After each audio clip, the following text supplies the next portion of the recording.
And we're listening in on the final words before Donald Trump begins his address to the nation. Police are also walking us through the entire incident and giving us a timeline of all the efforts made by officers before shots were fired. In the days since, investigators have learned of several reports involving Sanchez and young females, one of which was a young woman who had a protective order against him in Illinois.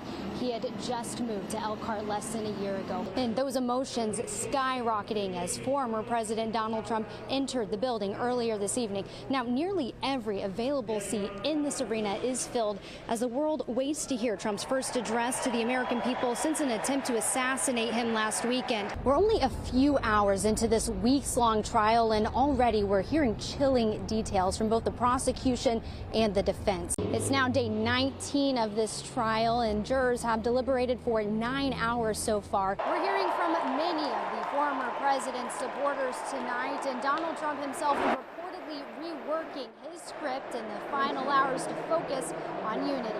The manager told investigators 2 people approached him outside of his Benton Harbor home. He says they held him at gunpoint, blindfolded, and even handcuffed him, and then put him in the back of his own car. Trump also promising in his speech that if elected again, he'll bring down taxes and begin paying off national debt. All eyes now turn to the Democratic National Convention slated for next month. Well, Giuliani even coming back down out of the courtroom just a few minutes ago. We could hear cheers, screaming, as we've been reporting for weeks now. So many members of the community have been outside this courthouse following along this case. In just hours, Harris will take the national stage as the night's keynote speaker. Her speech comes after a week of the Democratic Party enthusiastically making its case for another term in the White House. Now Allen's attempting to get those attorneys reinstated, remove that judge from the case, and get a trial date set within 70 days of this decision.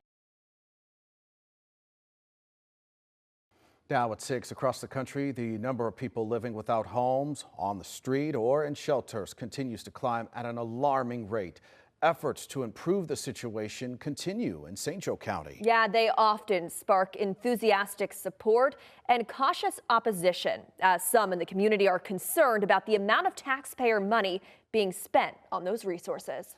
WSBT 22's Ann Laree following the money tonight as 22 investigates. She joins us here in the studio. And one of those efforts, Motels for Now, a low barrier intake center that's operated out of an old Knights Inn on Lincoln Way West. It'll move into a new facility off Old Cleveland Road and become the new day intake center.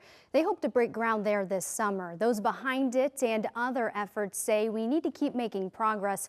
We're hearing from leaders from across our area tonight who discuss how much we're spending on housing the homeless and where it's all going. An issue that often penetrates the heart of a city, homelessness. South Bend and St. Joseph County as a whole continue efforts to house those in need, a push that intensified at the start of the COVID-19 pandemic. WSBT 22 was there as the county and city allocated American Rescue Plan funds to Motels for Now and other homeless centers starting in 2021. During public meetings that brought the community out in droves showing support. But efforts to house the homeless have not gone without opposition. Former St. Joseph County Commissioner, now County Surveyor Derek Dieter was there as county officials opposed additional ARP funding for the organization in 2023. He says 2 years later, the county and some taxpayers within it are still cautious about its contributions going forward. As someone who's challenged this effort, can we talk about why specifically when it comes to funding? The county has given a lot to not-for-profits, which is mine, but I think they overextended that money when we could have used it for infrastructure here. We could have used it for roads and improvements that way. So I think that they meant well, but in my line, there's a line of demarcation where money can go to help people as opposed to what we need it to logistically run our county. Dieter says it's not about not wanting the homeless to have resources, but that there's only so much funding to go around. Things like county roads and parks also needing a slice of the pie.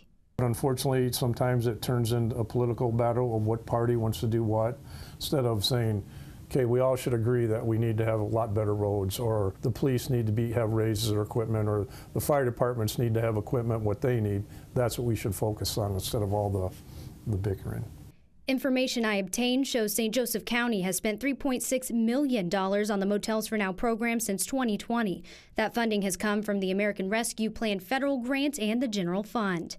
The county also provided the Center for the Homeless with a $1 million subrecipient award with American Rescue Plan dollars, which the center says was used for capital improvements rather than operations. The Center for the Homeless says 80% of its $3.9 million budget is funded by private contributions. Since 2020, the city of South Bend has allocated $6 million of American Rescue Plan money to address homelessness and mental health in the community. That includes the Center for the Homeless, Oaklawn, and other Housing First initiatives. The city notes outside of federal funds, it contributes less than 0.1% of its annual budget on ongoing partnerships with local service providers. According to the U.S. Census Bureau, South Bend had a population of more than 103,000 in 2023. Despite Fort Wayne having more than doubled the population of South Bend, it's allocated nearly $4.5 million to shelters since 2020 through American Rescue Plan money and other grants. The Community Development Administrator of Fort Wayne did note it makes other financial investments in community partners. The city of South Bend has also pledged $4 million for the construction of the New Day Intake Center, plus a pledge of an ongoing $500,000 a year for that center. So where is all this money going? Sheila McCarthy is the director of Motels for Now and will be the executive director at the New Day Intake Center. It's not a high-cost operation. We do as much as we can in-house. The organization partners with the Northern Indiana Food Bank and Cultivate Food Rescue for food the team cooks themselves. They also have 2 electric cargo vans they use for transportation and volunteer doctors that come in. It all comes out to about $35 a day to house someone at Motels for Now. But beyond her operation and a broader conversation about help for the homeless, she says the cost is much cheaper on the front end. An overnight stay in jail costs $50 a night, and a night in the ER, much more than that. McCarthy says taxpayers are paying less by giving someone somewhere to stay. It's not expensive, especially compared to the cost of not doing anything like that. So much more.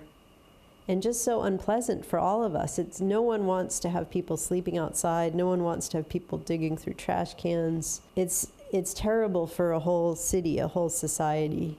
And while Motels for Now started in 2020, McCarthy says the need in South Bend has stayed the same. She says about 500 people are homeless in South Bend every year, and that those who need help are local. So it still is something that we ask everyone that signs up. We have 20 questions when people sign up on our wait list. And one of them is, where's the last zip code where you resided? It's really something we see over and over, that it's all right here. It's a South Bend issue. St. Joseph County is not currently funding Motels for Now. Still, Dieter says it's not an easy problem to solve, but that taxpayers should be a part of the decision on how to fix it. And again, I praise all these people trying to do something. It's a tough road to go down, and people are working very hard, like all these people, to try to do something, but it's up to the taxpayers. Do you all want your tax money going for this, or do you want it for other things? A spokesperson for the city of South Bend notes there have been no tax rate increases to fund these initiatives during the current administration. In a statement sent to WSBT saying in part, community solutions are necessary for continued economic growth and to advance the city's mission to deliver services that empower everyone to thrive. Police are also walking us through the entire incident and giving us a timeline of all the efforts made by officers before shots were fired. This is what the scene looked like as officers approached Nicewinder. This is footage from a body camera worn by one of the officers around 6:52 that morning. You can see Nicewinder place his hands in his pockets at one point as officers ask him to hold his hands up. He also tells police to shoot him multiple times. The video goes on to show the multiple attempts made by officers to tase Nicewinder. Police noting today those cycles were unsuccessful, likely because of the layers of clothes he was wearing. Nicewinder can be seen threatening police and approaching them again. Officers repeatedly ask him to get on the ground before 6 shots are fired, 3 striking Nicewinder. At that moment, one officer was 17 feet from Nicewinder, the other 15. This all happening within about 3 minutes of officers approaching him. On one hand, other people not knowing may seem like it's a long time.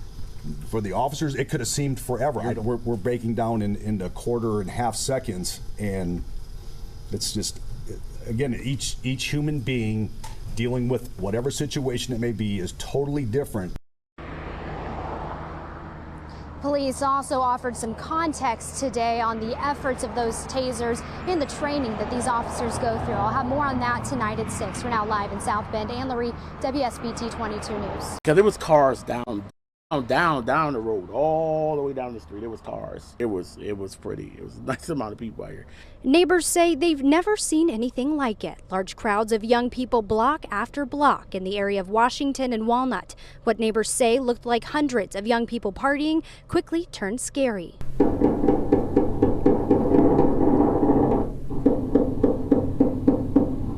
More than 130 shots fired from 13 different guns, according to police, hitting 3 people at that party.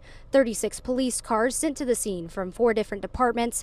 That's when the struggle began for first responders to get to those victims. Police say the large crowds were making it difficult for even ambulances to get through. They were hindering our response to get to the 3 people that were shot, and people are going to have to explain why they did what they did. No excuse and no reasons good enough to hinder the police from trying to bring aid to victims. One juvenile was arrested as a result of that struggle, but has since been released to his parents. This incident breaks a 24-day streak without criminal shootings in the city, as 2023 has seen fewer shootings than this time last year. Police Chief Scott Ruskowski wants answers as to what happened. Somebody knows. Every time that trigger is pulled, somebody knows other than whoever's pulling that trigger. In this case, we have 13 different people pulling a trigger. Neither of us should be here to have to plead to the community to stop something so easy to stop. South Bend Mayor James Mueller calls it disappointing. He says the city has systems in place to keep people safe, but now it's up to the community. If you know who is responsible for violence in our community, come forward with information. So we need the information to be able to get these violent offenders off the streets.